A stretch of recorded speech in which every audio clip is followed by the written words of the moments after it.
السلام علیکم۔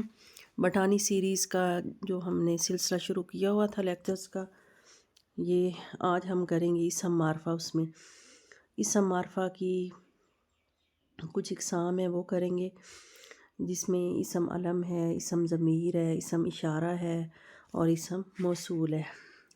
سب سے پہلے اس کی تعریف دیکھتے ہیں۔ اسم بالحاظ معنی یعنی معنوں کے لحاظ سے اسم کی دو قسمیں ہیں، اسم نکرہ اور اسم معرفہ۔ ٹھیک ہے، تو سب سے پہلے اسم معرفہ ہے۔ اسم معرفہ اس اسم کو کہتے ہیں جو کسی خاص شخص، خاص جگہ یا خاص چیز وغیرہ کا نام ہو۔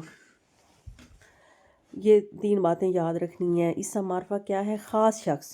نکرہ عام ہوتا ہے لیکن معرفہ میں خاص شخص، خاص جگہ اور خاص ہی چیز کا۔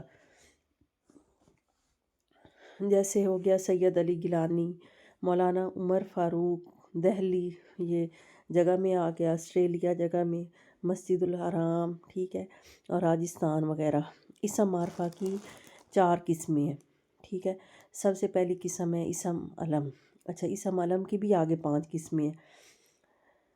اسم علم کیا ہوتا ہے؟ وہ خاص نام ہے جس سے کوئی شخص یا جگہ یا چیز مشہور ہو، ٹھیک ہے، کوئی شخص، جگہ یا چیز مشہور ہو جائے۔ مثلا علامہ اقبال، کوہ طور، تاج محل اور سر سید احمد خان، ٹھیک ہے، مولوی عبدالحق، ٹھیک ہے،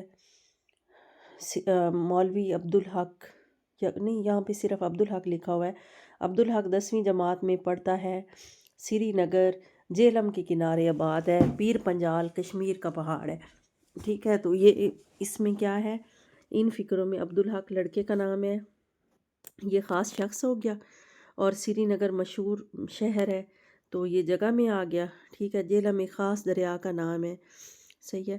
اس کے بعد اس کی اقسام، یہ فرق یاد رکھیں کہ اسم معرفہ کی کتنی قسمیں ہیں؟ 4، ٹھیک ہے۔ اس میں پہلی قسم کون سی ہے؟ اسم علم۔ اسم علم کی آگے بھی 5 قسمیں ہیں، ٹھیک ہے۔ تو 5 قسمیں کون سی ہیں؟ پہلی ہے خطاب۔ خطاب کیا ہوتا ہے؟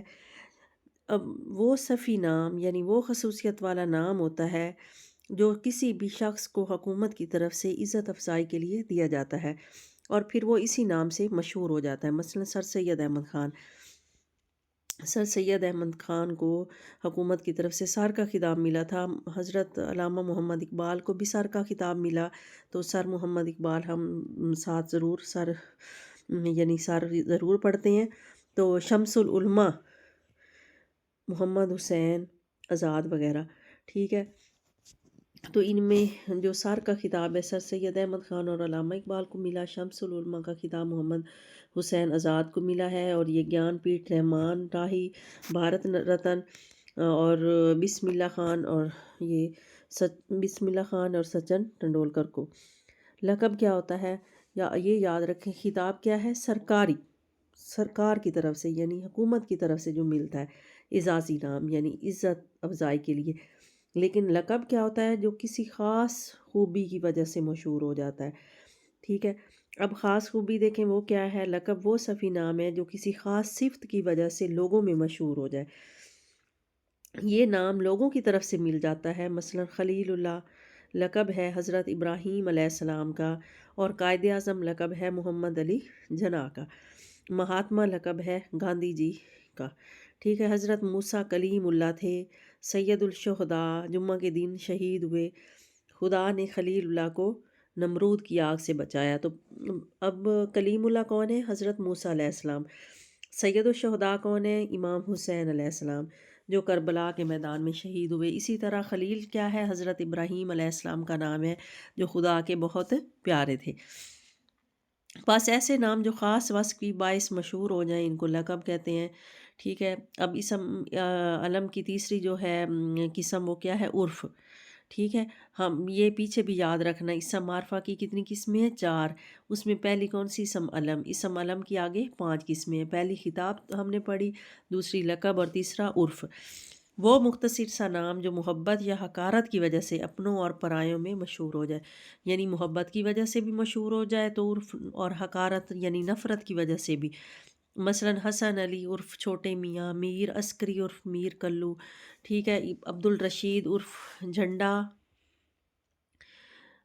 اعلیٰ درجے کا ادیب ہے، کرتار سنگھ عرف دیالہ پان فروش ہے۔ اوپر کی مثالوں میں حسن علی، میر عسکری، عبد الرشید، کرتار سنگھ یہ کیا ہیں؟ اصلی نام ہیں، اور چھوٹے میاں، میر کلو، جھنڈا، دیالہ یوں ہی مشہور ہو گئے۔ ایسے نام پھر کیا کہلاتے ہیں؟ عرف کہلاتے ہیں۔ اکثر اوقات اصل نام ہی بگڑ کر عرف ہو جاتا ہے، ٹھیک ہے۔ کنیت، کنیت کسی شخص کا وہ نام ہے جو باپ یا ماں یا بیٹے کی نسبت سے رکھا جاتا ہے اور پھر اسی نام سے مشہور ہو جاتا ہے۔ مثلاً ابو حنیفہ، ابن عمر، ام سلیم، ابن مریم، ابو بکر۔ حقیقت میں اہل عرب کا دستور ہے کہ اصلی نام کے علاوہ ایک اور نام بھی رکھتے ہیں جس میں مسمی کا باپ یا بیٹا یا ماں یا بیٹی ہونا پایا جائے، مگر ہندوستان میں میاں بیوی کا نام نہیں لیتا، تو بیوی میاں کا نام نہیں لیتی۔ جب ان کے ہاں اولاد ہوتی ہے تو اس کے نام کی نسبت سے ایک دوسرے کو پکارتے ہیں، جیسے قادر کی ماں، مجید کا باپ، تو یہی کیا ہے؟ یہ کنیت ہے۔ اس کے بعد آ گیا جی تخلص۔ تخلص کیا ہوتا ہے؟ یہ چھوٹا سا یعنی مختصر نام ہوتا ہے جو شاعر حضرات ہیں وہ اپنے اشعار میں اپنا اصلی نام کی بجائے اسے استعمال کرتے ہیں، اس مختصر نام کو، اور پھر اسی نام سے وہ مشہور ہو جاتے ہیں۔ مثلا اب اسد اللہ خان غالب ہے تو اسد اللہ خان ان کا نام ہے، تو غالب ہم زیادہ بولتے ہیں غالب، تو کیا ہے غالب؟ کیا ہے؟ ان کا تخلص ہے جو انہوں نے اپنا مختصر نام اپنے شاعری میں استعمال کیا ہوا ہے۔ سر محمد اقبال اردو کے عظیم شاعر ہیں، تو محمد حسین آزاد محمد ابراہیم ذوق کے شاگرد تھے۔ عبد الرحمن راہی یونیورسٹی کے پروفیسر ہیں۔ عبد الصمد صاحب ہمارے محبوب استاد ہیں۔ غلام نبی فراق ایس پی کالج کے پروفیسر ہیں۔ تو اب اس میں دیکھیں محمد اقبال، محمد حسین، محمد ابراہیم، عبد الرحمن، عبد الصمد، غلام نبی، یہ شاعروں کے نام ہیں، تو جنہوں نے اقبال، آزاد، ذوق اور راہی صاحب اور فراق اپنے چھوٹے نام انہوں نے رکھے ہوئے ہیں، تو جن کو وہ اپنے شعروں میں لاتے ہیں اور انہی کو تخلص کہا جاتا ہے۔ اچھا، تخلص کہاں پہ استعمال ہوتا ہے؟ اکثر اوقات شاعروں کی جو آخری غزل ہوتی ہے، غزل کا جو آخری شعر ہوتا ہے اس میں شاعر اپنا مختصر نام استعمال کرتا ہے، یعنی تخلص استعمال کرتا ہے، اس وجہ سے اس آخری شعر کو مقطع بھی کہا جاتا ہے، ٹھیک ہے۔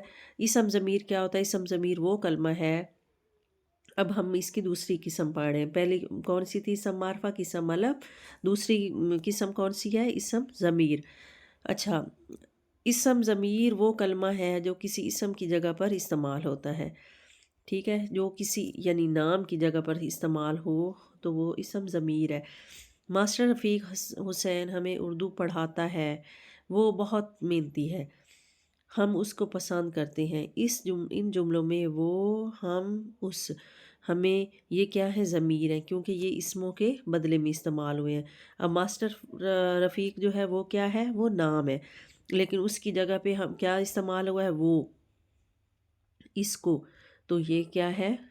اسم ضمیر ہے۔ اچھا، اس کے بعد کیا ہے؟ مرجع، جس اسم کی جگہ اسم ضمیر استعمال کیا جائے اسے مرجع کہتے ہیں۔ جیسے اسد نیک لڑکا ہے، وہ ہمیشہ سچ بولتا ہے، اس میں وہ ضمیر ہے جبکہ انعام مرجع ہے، ٹھیک ہے۔ ضمیر کی بھی آگے 4 قسمیں ہیں۔ ایک ضمائر شخصی، وہ ضمیر ہے جس میں کسی شخص کے بارے میں ذکر کیا جائے، ٹھیک ہے۔ ضمائر شخصی، شخص کے بارے میں نے 2 گھوڑے خریدے، ہم دلی سے آئے، تو کہاں جائے گا، تم اس جگہ مکان بناؤ، وہ یہاں نہیں رہتے، وہ کدھر گیا، ٹھیک ہے۔ تو پہلے فقرے میں کیا ہے؟ میں اور ہم، میں نے اور ہم، میں اور ہم، یہ کیا ہے؟ وہ شخص مراد ہے جو باتیں کر رہا ہے، جو بات کر رہا ہے اسے متکلم کہتے ہیں، کلام کر رہا ہے جو، ٹھیک ہے۔ دوسرے میں کیا ہے؟ تو اور تم، تو کہاں جائے گا، تم، تو یہ کیا ہے؟ جس سے بات ہو رہی ہے، تو اسے ہم کیا کہیں گے؟ مخاطب، جو ہم سے مخاطب ہے۔ تیسرا پھر کیا ہے؟ وہ یہاں نہیں رہتے، وہ کدھر گیا، تو وہ شخص مراد ہے جس کے بارے میں ذکر ہو رہا ہے، اسے غائب کہتے ہیں۔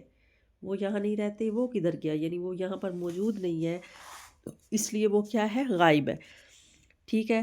تو ضمیر شخصی کی 3 قسمیں کون سی ہیں؟ ایک ضمیر متکلم ہے، ضمیر مخاطب ہے، ضمیر غائب ہے۔ متکلم جو کلام کرنے والا ہے اپنے لیے استعمال کرتا ہے، مخاطب جو کلام کرنے والا مخاطب کے لیے استعمال کرتا ہے، جس سے وہ مخاطب ہوتا ہے۔ ضمیر غائب وہ ہوتا ہے جس کا ذکر ہو رہا ہے لیکن وہ یہاں پر موجود نہیں ہے۔ پھر کیا ہے ضمیر کی اگلی قسم، کیا ہے؟ ضمیر موصولہ۔ پہلی تھی ضمائر شخصی، پھر دوسری کیا ہے؟ ضمیر موصولہ۔ وہ ضمیر ہے جس کے ساتھ ہمیشہ ایک جملہ یعنی صلہ ہوتا ہے۔ موصولہ کیا ہے؟ یعنی جس کے ساتھ ہمیشہ ایک جملہ یعنی صلہ ہوتا ہے۔ یہ کچھ ضمائر موصولہ ہیں، جو کہ، وہ جو کوئی، جو چیز، جو کچھ، جون سی وغیرہ۔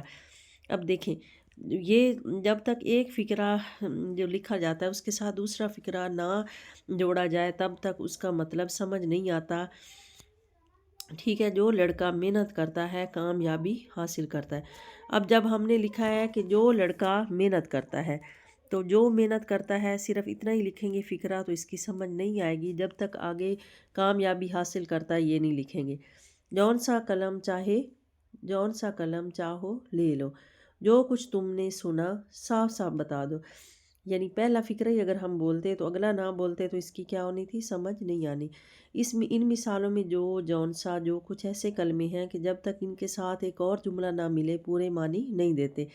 ایسے کلموں کو پھر کیا کہتے ہیں؟ موصول کہتے ہیں۔ اردو جملوں میں جملے ان کے ساتھ ملایا جاتا ہے۔ اچھا، جب اگلا جو جملہ ان کے ساتھ ملایا جاتا ہے اس کو کیا کہتے ہیں؟ صلہ کہتے ہیں۔ موصول اور صلہ مل کر پوری بات نہیں ہوتی بلکہ صلہ اور موصول مل کر کلام کا جزو ہوتے ہیں۔ اگر صرف جو محنت کرتا ہے کہا جائے تو نتیجے کا انتظار باقی رہتا ہے، ٹھیک ہے۔ جو محنت کرتا ہے صرف ہم اتنا ہی بول دیں تو کیا ہوگا، ہمیں نتیجے کا انتظار رہے گا۔ اس طرح جون سا قلم چاہو، بس اتنی بات کریں گے تو بھی یہ فقرہ مکمل نہیں ہے۔ جو تم نے سنا یہ کہیں گے تو پھر بھی اس سے پوری بات سمجھ میں نہیں آئے گی۔ پھر کیا ہے، یعنی موصول اور صلے کے بعد ایک اور جملے کا آنا ضروری ہے تاکہ بات پوری ہو جائے، ٹھیک ہے۔ تو یہ اس میں جب تک دوسرا فقرہ، یہ یاد رکھنا ہے، موصولہ میں کیا ہے، جب تک دوسرا فقرہ ساتھ نہ لگے تو پورے معنی نہیں ہوتے۔ اچھا، اس کی تیسری قسم کون سی ہے؟ ضمیر کی ضمائر استفہامیہ۔ استفہامیہ کیا ہوتی ہے؟ سوالیہ۔ استفہامیہ اس ضمیر کو کہتے ہیں جو پوچھنے کے موقع پر بولی جاتی ہے۔ پوچھنا یعنی کسی سے پوچھنا، تم کیا کر رہی ہو، میں نے کسے پکارا ہے، اور ان فکروں کی کیا ہے شناخت۔ ان کا آپ کا جب بھی آپ یہ لفظ بولیں گے، جس فکرے میں کیا، کسے، کب، کہاں، تو یہ پھر آپ ساتھ فکرے کے سوالیہ نشان بھی لگائیں گے، ٹھیک ہے، کویسچن مارک یہ جیسے لگا ہوا بھی ہے۔ اور تم کیا کر رہی ہو، اس لڑائی میں کتنے مرے، تم نے کتنا کھایا، یہ لو کتابیں، تمہیں کون سی کتابیں پسند ہیں، ٹھیک ہے۔ تو یہ سارے کیا ہیں، استفہامیہ ہیں۔ اوپر کی مثالوں میں کیا، کون، کسے، کتنے، کتنا، کون سی وغیرہ سب کلمے سوال پوچھنے کے موقع پر استعمال کیے جاتے ہیں اور کسی اسم کی جگہ پر آتے ہیں۔ بس جو کلمے پوچھنے کے موقع پر کسی اسم کے لیے استعمال کیے جاتے ہیں وہ ضمائر استفہامیہ کہلاتے ہیں۔ ضمائر اشارہ، ٹھیک ہے۔ اب اس کی اگلی قسم کون سی ہے؟ ضمائر اشارہ۔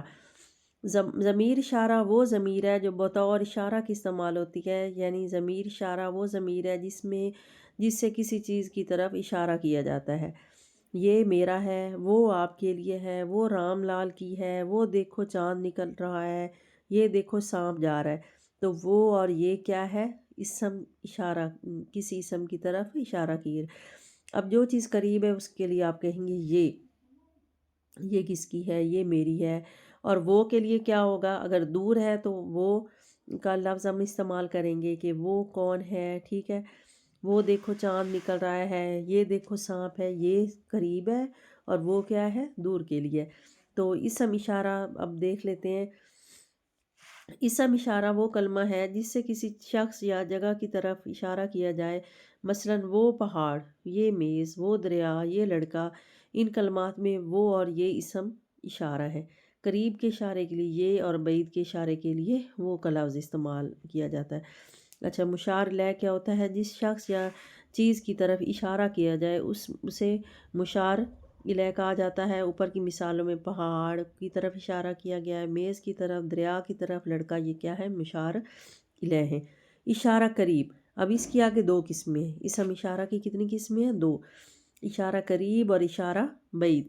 اب قریب کا آپ کو سمجھ آ گئی کہ جو قریب چیز کی طرف اشارہ کریں گے تو وہ اسم اشارہ قریب ہے، یہ میرا گھر ہے، اس لڑکے کی ذہانت قابل داد ہے۔ اب یہ کیا ہے؟ یہ نزدیک ہے چیز یا نزدیک ہے گھر، ٹھیک ہے۔ اشارہ بعید، دور، بعید کسے کہتے ہیں؟ دور کو۔ جو دور کے کسی شخص، جگہ یا چیز کی طرف اشارہ کرتے ہیں ان کو اسم اشارہ بعید کہتے ہیں۔ مثلاً وہ لڑکا بہت دور ہے، اس مکان کے پاس میرا مکان ہے، تو اب وہ لڑکا جو ہے وہ بھی دور ہے، اس مکان کا تو وہ بھی دور ہے۔ اسم موصول، اس کے بعد اسم موصول، اس کی قسم آ گئی، وہ ہم نے پہلے پیچھے بھی اس کی تھوڑی سی کی ہے کہ وہ اسم ہے جس کے ساتھ جب تک کوئی جملہ نہ ملایا جائے تو پورے معنی نہیں دیتا۔ مثلا جو محنت کرتا ہے عزت پاتا ہے، آپ جو کچھ کرتے ہیں ٹھیک ہے۔ جو ہی ہم سکول پہنچے گھنٹی بج چکی تھی، ان جملوں میں جو کچھ، جو ہی، یہ سارے کیا ہیں؟ اسم موصول ہیں۔ صلہ کیا ہوتا ہے؟ وہ جو جملہ اسم موصول کے بعد آتا ہے اسے صلہ کہتے ہیں۔ تو اب اوپر والے جملوں مثالوں میں دیکھیں، عزت پاتا ہے، ٹھیک ہے، گھنٹی بج گئی، یہ کیا ہے؟ صلہ ہے۔ جو محنت کرتا ہے اسم موصول اور عزت پاتا ہے یہ صلہ ہو گیا۔ بس اسم ضمیر، اسم موصول، اسم اشارہ بذات خود یہ معرفہ نہیں، لیکن جن اسموں کے ساتھ یہ مل کر استعمال ہوتے ہیں انہیں یہ اسم معرفہ بنا دیتے ہیں، ٹھیک ہے۔ یہ یاد رکھنا ہے بھی، اسم موصول بھی، اسم موصول، اسم ضمیر اور اسم اشارہ یہ خود معرفہ نہیں ہے۔ مثلا یہ لڑکا، وہ عورت، یہ مکان، وہ گھر، ٹھیک ہے۔ یہ یہاں تک مکمل ہو گیا، آگے اسم نکرہ ہم دوسرے لیکچر میں کریں گے۔